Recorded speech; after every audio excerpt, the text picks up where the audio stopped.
fra le correnti lievi del pensiero, a riposare all'ombra d'un veliero.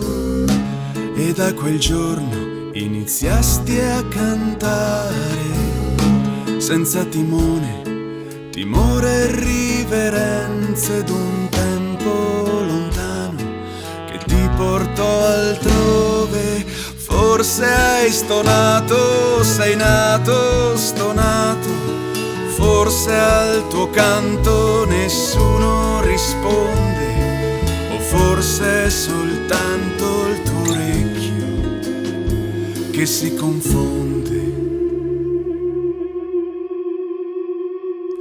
Ora attendi scrutando il destino tra le onde, perché le sottili ragioni del proprio errare soltanto la profondità può salvare.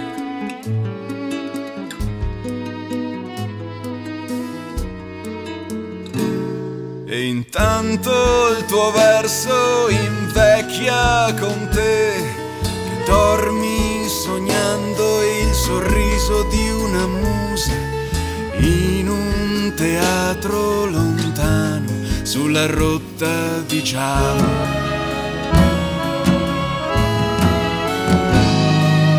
Forse hai stonato, sei nato stonato, forse al tuo canto nessuno risponde, o forse è soltanto il tuo animo che si confonde.